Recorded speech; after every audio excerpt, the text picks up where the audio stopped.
Well, welcome back. Hello. Welcome to the Producer Joe Show. Appreciate you dropping by here. I hope you enjoyed my last guest, Mark Christopher Lawrence, actor, comedian, producer. That was a lot of fun. Super nice guy. If you haven't already, please click subscribe on the YouTube channel. You can also pick this up on Apple Podcast, Amazon Podcasts. And we're just having a good time. A lot of fun still to be had, which includes today. Today, my guest is Bryan Perri. Bryan hosts a weekly show, drops it every Friday on YouTube. It's Disney Jeopardy. It's something my wife and I stumbled upon a couple years ago, and we watch it every weekend religiously. We'd never miss an episode. And so, with that being said, let's bring him on. Hello, Bryan. Hey, Joe. Thanks for having me. Hey, man, I appreciate you coming on here. How how much, first off, how much do I owe you for saying you watch it religiously every single weekend? I gotta I already slip you. sent you the invoice. I'm hoping that you would have gotten that email by now.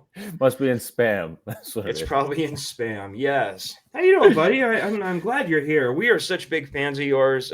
You've got a modest show there, and I say modest, but I think you've got millions of subscribers, which I'm not quite there yet, but maybe one day. You must be very, very proud of your baby. Yeah, no, it's been a fun ride. The whole Disney Jeopardy thing came about because I worked for Disney for 6 years and was one of these people. Whenever you work for Disney and you meet fellow cast members, you kind of discover within a month, are these people who are already tired of it, or are they, Disney people who are going to talk about it nonstop for the next 6 years or however long they're there. I was in the latter half. After the 6 years ended, I kind of had all this useless Disney knowledge in my brain, and I was like, I got to get it out somehow. And I said, hey, let's try trivia, and it kind of took off. That first episode did really well. That was, I want to say, February of 23. So we're going on 2 years now. We just had our 100th episode, and yeah, it's been a fun ride. Yeah, we're gonna dive into that 100th episode. We did find out you worked for Disney. What was your role? Because she and I really thought we had you pegged as a character. We thought you were Gaston. Yeah. I was hired. Originally, I was hired just working at the ESPN complex in 2013. I did that as part of the Disney College program for 3 months. Then I came back a year later, and I was a performer. I was a character, but Gaston was not one of my guys. No. Instead, I was what we like to say friends with both Captain Jack Sparrow, Prince Naveen, and a bunch of other random characters in the Disney bubble. And yeah, that was a ton of fun. But Gaston, no, he and I were not very close. No, I like to impersonate his voice sometimes, but that's not has nothing to do with my Disney girl. There it is. Exactly. There, you should do it. That is kind of one of your trademarks there. At the Yeah. You're very structured, which is something that I like. Being how I am, I love structure, and that is exactly what your show is. It's pretty much. I mean, the content changes, but your show is pretty much the same. You wrap it up with some catchphrases, and I love that because I never click the next video until you do your spiel, which I love.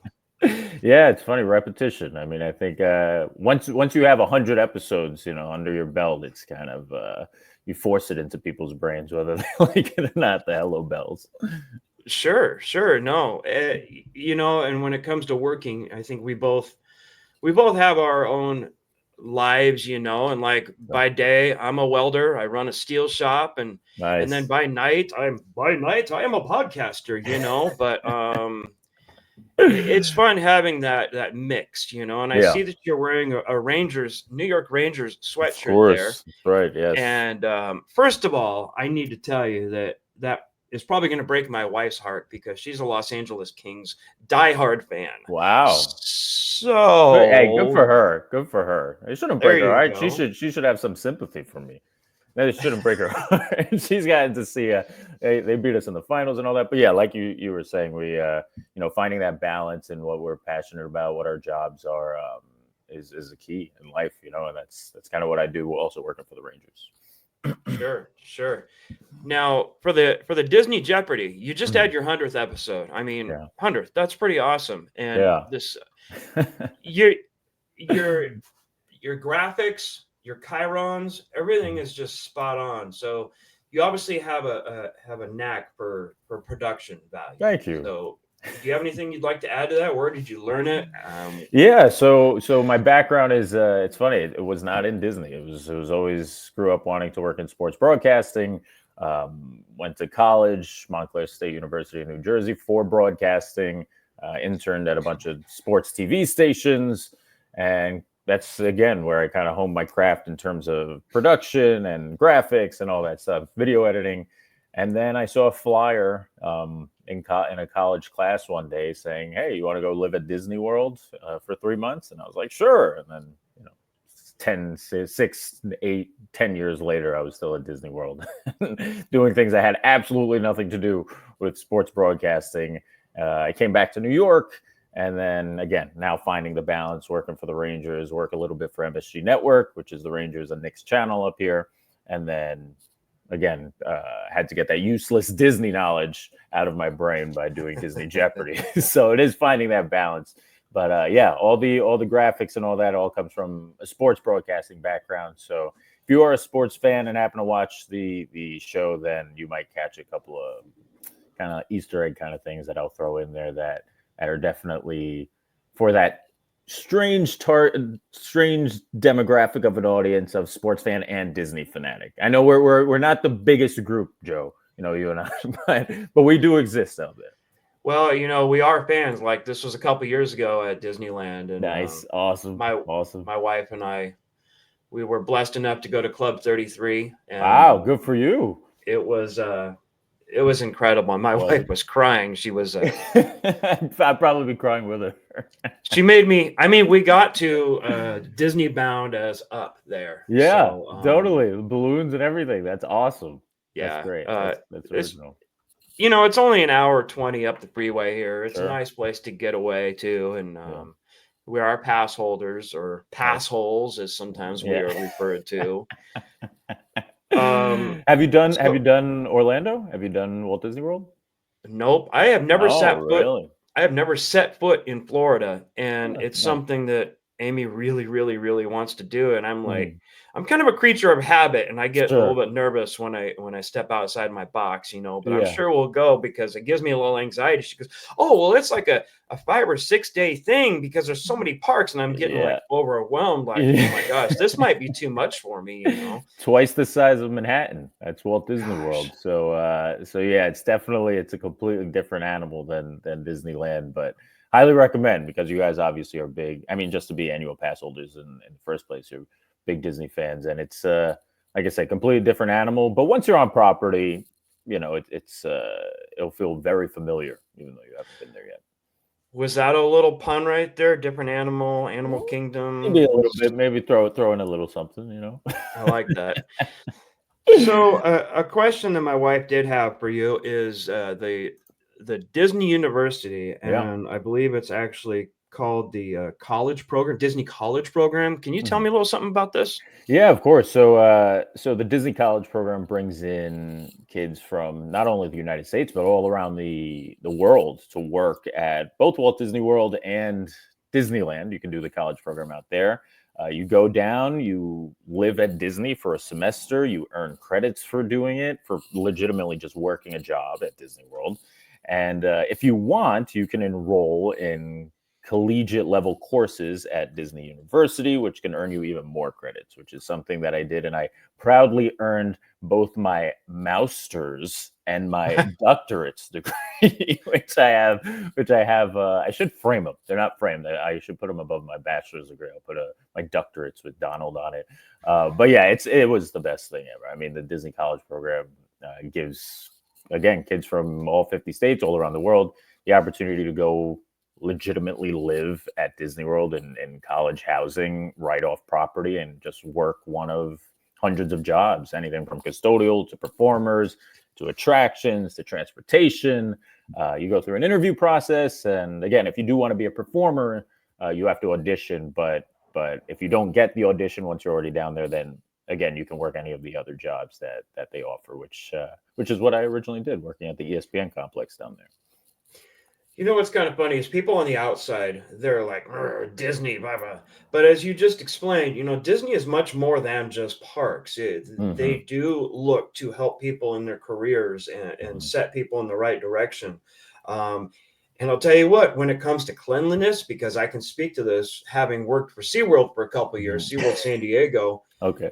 immaculate park up here. I can only speak for Disneyland, but there's just something you definitely get your money's worth when you go to a Disney park. Yeah, no, it's something that they pride themselves on. You go in. I went actually. I was lucky enough. My fiance worked in Shanghai Disney for a little bit, and I went out there, and it was the first year of operation, and you could tell it was like mainland China's first experience with a Disney park, and they were kind of trying to figure things out. And it wasn't as clean as Disneyland or Disney World, and it was kind of jarring. And it wasn't even that it was like that dirty. It was just it makes you notice like, wow, you never even see a cup on the ground at the Magic Sure. Kingdom or California Adventure or anything like that. So yeah, I mean every attention to detail at the Disney parks is kind of what separates them from everyone else. I mean, it's kind of funny because diehards like us, we know the couple things about trash cans. Mhm.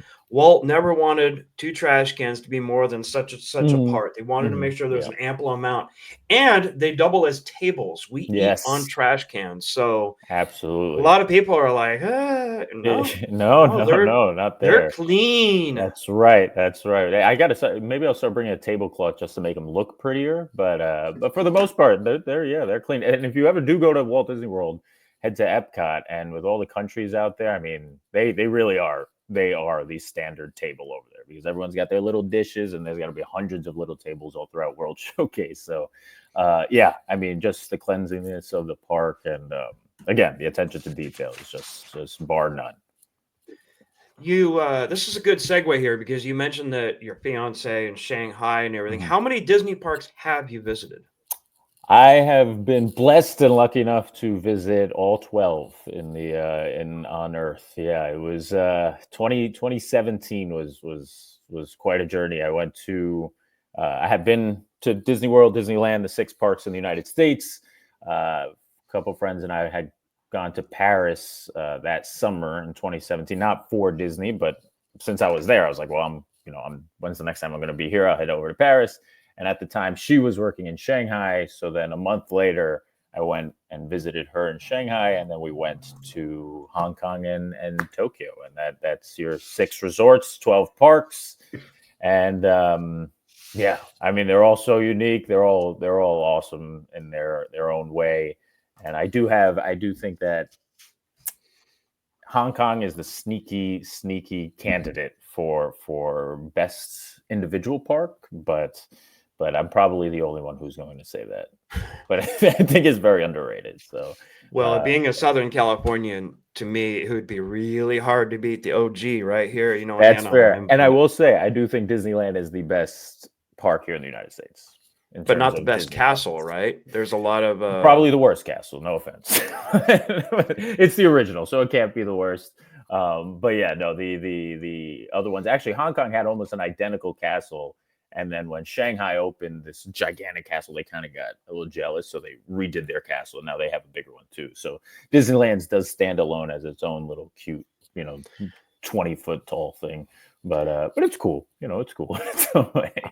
I think it's pretty great, and a lot of people don't know. And I think you spotlighted this on your show is the inside the castle. You can Mhm. do the walkthrough of Yeah. Sleeping Beauty, and a lot of people just walk right by that. They don't even know about it. It's so discreet, Yeah, but yeah, it's pretty totally. cool. Yeah, and it's kind of crazy down in the Magic Kingdom. It's the in Orlando. It's the number one attended park in the world, and there's no attraction inside the castle. There's a restaurant, but if you see this castle, one of the most iconic images in all of Disney, and there's really nothing you can do in it other than just eat at a restaurant if you're willing to pay the exuberant price that it costs to eat inside Sure. Cinderella Castle.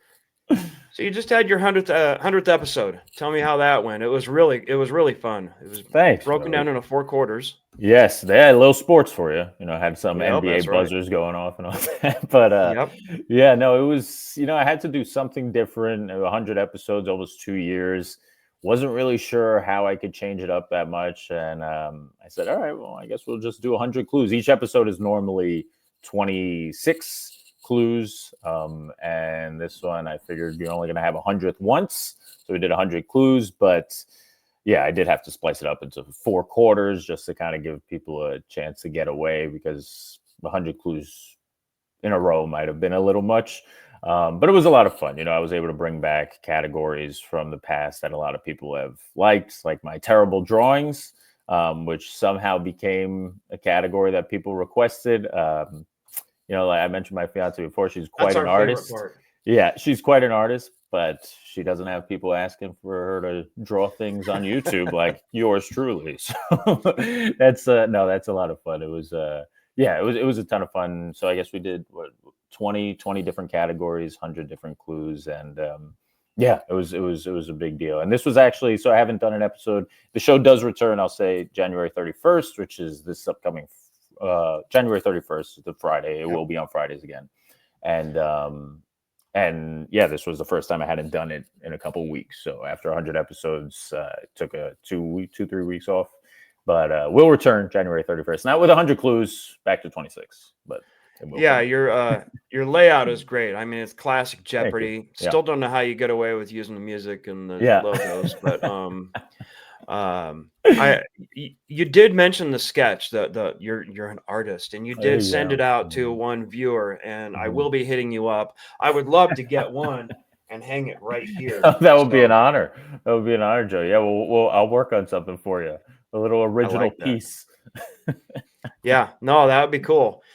So another fun thing about you is you wear a different shirt pretty much every week. You also have a store. Yes. And it's pretty cool. Yeah, thank you. The Bunny Eclipse shop on DisneyJeopardy.com is where we have our different shirts and different merch. And all kind of things that are, something that a non-Disney fan might not pick up on, but like kind of an inside joke for all Disney fans. Whether you're a park fan, there does seem to be a divide. I'll say that also. I'm definitely a park person over movie person. Love the movies, seen every Disney movie. But again, my background with Disney is the parks. And I noticed when I'm making these shirts or even episodes, there is a big divide. Too many park questions, too many movie questions, and it's hard to please everyone, but we try to. That's why I do one park category every week, because unlike us, a lot of people aren't fortunate enough to go to the parks as often as we do. So I do understand that side of it, but I have to include the parks. I can't just not include the parks. That's where my passion lies. So no, and that kind of leads me to one of not my questions, but a statement here is that you're very receptive. Like I had messaged you a while back and said, hey, it seems to be kind of like leaning towards the Florida parks, and you open it up. I see it. You have included Disneyland, quite a bit more, and I'd like to take full. It's all you, Joe. That's all you. Yeah. You take all the credit you want for that one. Yeah, because sometimes we're sitting there because we haven't been to Florida. We're like, I don't know, I love it. It's again, it's a balance. I mean, with Disneyland, again, I love Disneyland. I like it more than the Magic Kingdom. I'd include it even more, but then the flip side argument would be that, hey, well, they've got 4 parks and they've got bigger attendance, meaning more people go over there down to Florida. So again, after 100 episodes, the balance should be pretty close. But we'll try to even it out a little bit in the next, hopefully 100. That's the plan. Hopefully 100 episodes. Get to episode 2. Nah, I love it, man. Now there's some side videos that you do. You do the Inside 300 where you talk about Disney topics in 3 minutes or less. Would you like to talk about that for a moment? Sure. Yeah. So that'll be coming back probably beginning of February too. It's on a bit of a break as well. But Inside 300 ties to the sports broadcasting background. I work at MSG Networks. We do something called the MSG 150 right there, which is during a New York Rangers intermission or a New York Knicks halftime. In 150 seconds, you go around the NBA, go around the NHL, tell them what the scores are in the other games. I was like, how can I tie that into Disney? All right, well, we'll do 300 seconds or 3 minutes now of the biggest Disney news stories of the week. and kind of put a little sports music behind it and that kind of thing. So if you want to get caught up on all your Disney news in less than 3 minutes, Inside 300 comes out every Wednesday. It'll be coming out. So, and unfortunately, it's usually topped by some idiot climbing out of a boat and climbing into a ride. And unfortunately, those videos do the best. Well, we had one here with the Small World naked man. Yes, I remember doing that. So yeah, he was making his way through It's a Small World. There's always one. There's always one every couple of months. You'll get someone climbing a castle. You'll get someone climbing the Matterhorn. Someone walking naked through It's a Small World, whatever it is. I mean, considering the attendance these parks get, 1 out of every million, maybe it's not that bad, but not bad. It is unfortunate most of the time. I can tell you that my wife is absolutely obsessed with that ride. It's her favorite ride. Probably next is the Tiki Room, Small World. And you know what? I can kind of understand why that guy wanted to climb out of a boat and get the heck out of there. I can kind of buy into that. I think I made that comment. I said the last time I went on Small World, actually, I remember I was like sitting there and it was much longer. Disneyland's version. I was like, this is much longer than I remember. I'm like sitting minute 15, 16, whatever it is.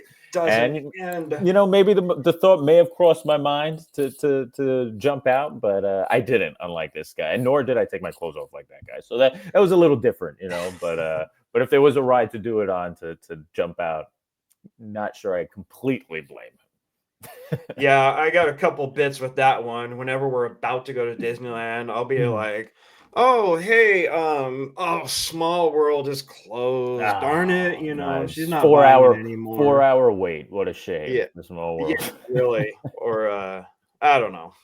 But anyways, so I would like you to tell me what is the worst attraction at Disneyland, and tell me why I disagree with you and that it's the Main Street Electrical Parade. So you're an electrical parade fanatic? This is where you and I have a serious boy, here's a divide. That's a sound from my youth. That's a vision that I can't get out of my head. And to me, it's one of the greatest things ever. And whenever you mention that on your show, Amy's like, calm down, calm down. Makes the blood curl. Yeah. But hey, look, here's the thing. Look at that. So here's my question. Was that picture taken in 2024 or was it taken in 1977? Because I can't tell the difference. Well, isn't there something to be said about consistency? There is totally. Now, here's my thing. Here's my thing about it. It's not that the parade itself I have an issue with. My issue is the taking it away and then making a big deal every time it returns for the 50th time, for the 55th time, for the 60th. You mean like the McRib? Time. Like the McRib, exactly like the McRib. And you know what? The McRib sells well, so I guess I get it. It's pretty good too. So Paint the Night. You've seen Paint the Night? Yep. Love Paint the Night. Feel like it's a nice evolution from Electrical Parade. Also, the Electrical Parade, in my mind, I look at it as a Disneyland thing. If it wants to stay at Disneyland, that's fine. It kind of came and went with Disney World. It's not coming back to Disney World. We have a new parade coming down there soon.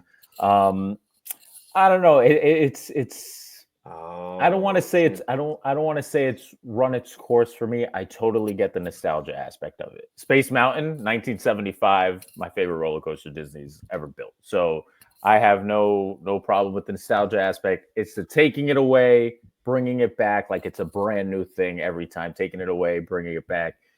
Just leave it at that point. That's my thought process. Just leave it. Let it be a staple that you can see every single time you visit Disneyland. They want you to thirst for it a little bit. They want you. I want you to miss it. Yeah. Another thing I forgot to mention is one of your. See, I told you right about 20 minutes. My ADHD starts to kick in. One thing I missed is one of your side videos is your GeoGuessr. Oh my gosh, that's a terrible image. Yeah, I'll send you a pixel. A better resolution one. No, the GeoGuessr is fun. The GeoGuessr is fun. It's something I literally randomly discovered. I was on the GeoGuessr website. I was like, I wonder if you could just do Disney World and find out, where you're placed or whatever. And sure enough, you could do it. And then I started doing it on YouTube, and it did relatively well. The only thing with that is there are only so many places you can be. And now I've done five different episodes. I believe that one, yeah, you're on a specific ride, so there's a different twist to it.